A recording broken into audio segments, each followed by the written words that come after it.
We're going to make some challah bread today. We're going to start off with 2.5 cups of warm water. We're going to pour that into our mixer. That's what we're going to use today, our mixer. Then we're going to include a tablespoon of yeast. We're going to add in half a cup of raw honey. And what I did was I sprayed down the side of the bowl with a little bit of oil, just so that the honey will release a bit easier. Then we're also adding in 4 tablespoons of vegetable oil, putting in 2 eggs, and we've left them out to be room temperature for about a half hour, and a tablespoon of salt. We're going to incorporate all this with 8 to 9 cups of all-purpose flour, and then we're going to start mixing it in our mixer using a dough mixer hook until it basically becomes like a sticky dough and it starts to pull away from the side walls of the bowl. Okay?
Alright, so I think she's pretty good at this point. We're going to try, and I use the words try to get her out of this mixer hook. Okay, it's not bad actually. It is a sticky dough, which is what we are supposed to have. And for the most part, the walls are clean. This is not bad. Alright, let's get that to the side. Out of our way. Got a lightly oiled bowl here, a little bit of vegetable oil, just a little bit. We're going to put it in here. Basically, look at that. That came out perfect, actually. Look at that. That's beautiful. It feels great. It's not even sticking to the hands, really. It's wonderful. We're going to put it in this bowl. We're going to cover it with a clean dish towel, and we're going to leave it alone for about 90 minutes to do a rise. And I think I'll get some breakfast while that's happening. Okay, so it's been about 90 minutes, and we're going to bring out the dough from a warm place. It's been sitting and it's been covered, and we're going to do a little, that's not too much, I'll work on it. Oh my goodness, that's a lot. And for the most part, it should come out of the bowl. And it did. Almost perfectly. We should look at the size of this thing. Now what is it going to be, 1 loaf or 2 or what? 2 loaves.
They've been sitting out for about a half hour.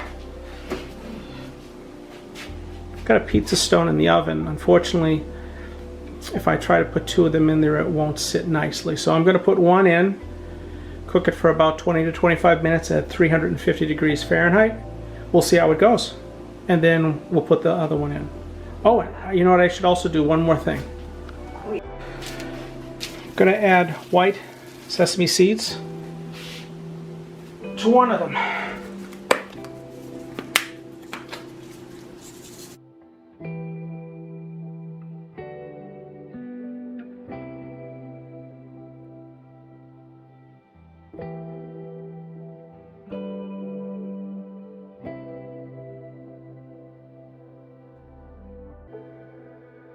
Okay, so it's been in there for about 22 minutes at 350, but I don't know. This is our first time. People have said it can take more or less. I'm gonna take a peek. Kind of beautiful. What do you think? Should I give it a couple more minutes? How much? 2? But it's getting there. Well, all right. All right, so I gave it about another 4 minutes or so. You never have to worry about that. Let's see what we have. You wind this thing up, I think it's got flashlight in it. we're all right. It's got solar panel. I think we're all right, guys. Take a look at that. I mean, it's not exactly the traditional hollow shaped bread. It's a little bit long.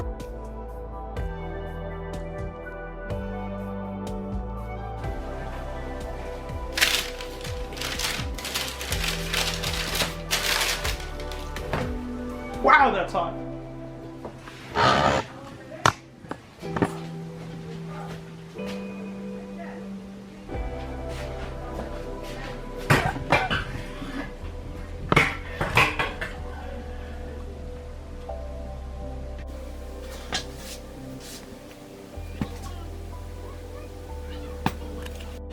All right, here's the test. Let's listen.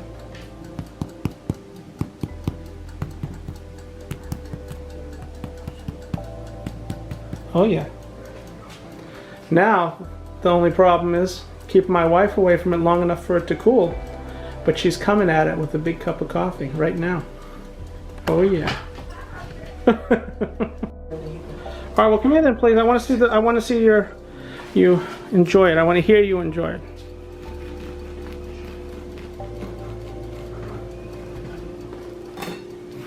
That's hot. Look at that. Look at that. See the heat coming off of that bad boy. That's nice. All right, let's see you try it.